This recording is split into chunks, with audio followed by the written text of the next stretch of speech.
আজও টিকে আছে নবীজি সাল্লাল্লাহু আলাইহি সাল্লাম সাহাবীদের নিয়ে যে স্থানে বিশ্রাম নিয়েছিলেন। জানা যায় ওসমানীয় শাসকরা স্থানটি স্মরণীয় করে রাখতে সেখানে একটি মসজিদ নির্মাণ করেন। কিন্তু নবীজি সাল্লাল্লাহু আলাইহি সাল্লাম সাহাবীদের নিয়ে কোথায় বিশ্রাম নিয়েছিলেন যা আজও টিকে আছে? বিস্তারিত থাকছে ডেস্ক রিপোর্টে। আজও টিকে আছে নবীজি সাল্লাল্লাহু আলাইহি সাল্লাম সাহাবীদের নিয়ে যে স্থানে বিশ্রাম নিয়েছিলেন।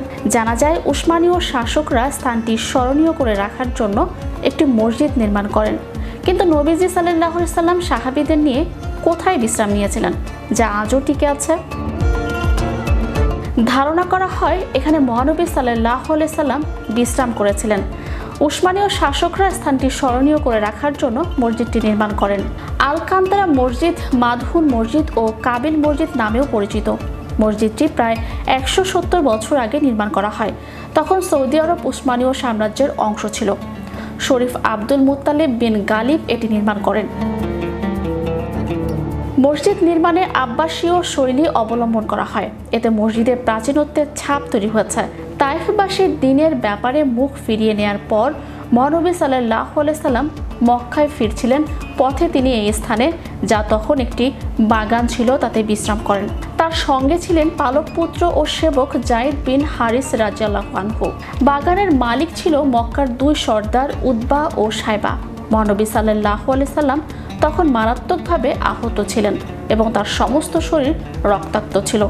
এই অবস্থা দেখে বাগানের 2 মালিকের মনে দয়ার উদ্রেক হয় এবং তারা বাগানের শ্রমিক আদ্দাসের মাধ্যমে কিছু আঙ্গুর পাঠিয়ে দেয়। সেই বাগানের কিছু অংশ এখনো মসজিদের বিপরীত দিকে টিকে আছে। খ্রিস্টান দাস আদ্দাস নবীজি সাল্লাল্লাহু আলাইহি সাল্লামের কথা শুনে মুগ্ধ হয়ে যান এবং ইসলাম গ্রহণ করেন।